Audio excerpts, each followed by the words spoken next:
ایک بار جب حضرت جبرائیل علیہ السلام نبی کریم کے پاس آئے تو محمد صلی اللہ علیہ وسلم نے دیکھا کہ جبرائیل کچھ پریشان ہیں۔ آپ نے فرمایا، جبرائیل کیا معاملہ ہے کہ آج میں آپ کو پریشان دیکھ رہا ہوں؟ جبرائیل علیہ السلام نے عرض کی، اے محبوب، آج میں اللہ پاک کے حکم سے جہنم کا نظارہ کر کے آیا ہوں۔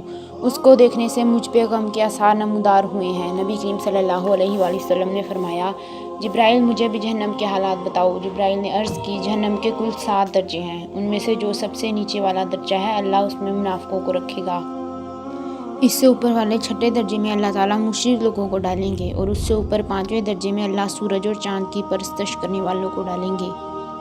4تھے درجے میں اللہ پاک آتش پرست لوگوں کو ڈالیں گے۔ 3رے درجے میں اللہ پاک یہود کو ڈالیں گے، اور دوسرے درجے میں اللہ تعالیٰ عیسائیوں کو ڈالیں گے۔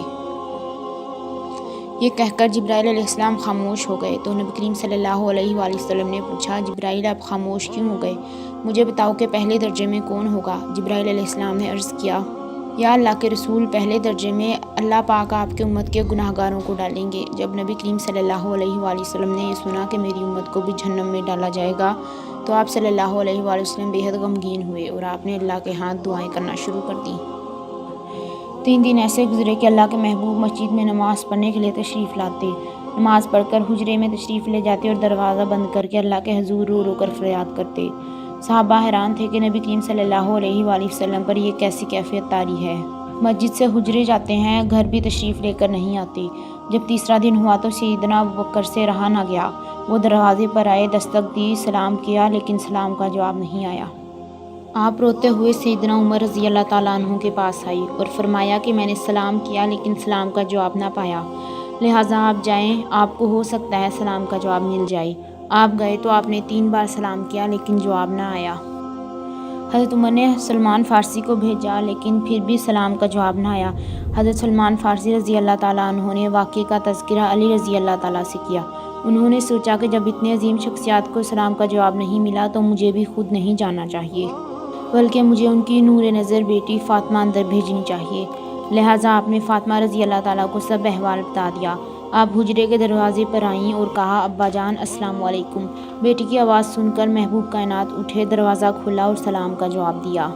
ابا جان، آپ پر کیا کیفیت ہے کہ 3 دن سے آپ یہاں تشریف فرما ہیں؟ نبی کریم صلی اللہ علیہ وآلہ وسلم نے فرمایا کہ جبرائیل نے مجھے آگاہ کیا ہے کہ میری امت بھی جہنم میں جائے گی۔ فاطمہ بیٹی، مجھے اپنی امت کے گناہ گاروں کا غم کھائے جا رہا ہے، اور میں اپنے مالک سے دعائیں کر رہا ہوں کہ اللہ ان کو معاف کر دے اور جہنم سے بری کر دے۔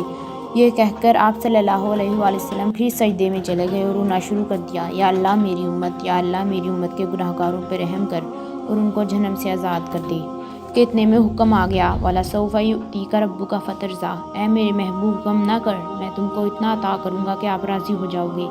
آپ خوشی سے کھل اٹھے اور فرمایا، لوگو، اللہ نے مجھ سے وعدہ کر لیا ہے کہ وہ روز قیامت مجھے میری امت کے معاملے میں خوب راضی کرے گا، اور میں نے اس وقت تک راضی نہیں ہونا جب تک میرا آخری امتی بھی جنت میں نہ چلا جائے۔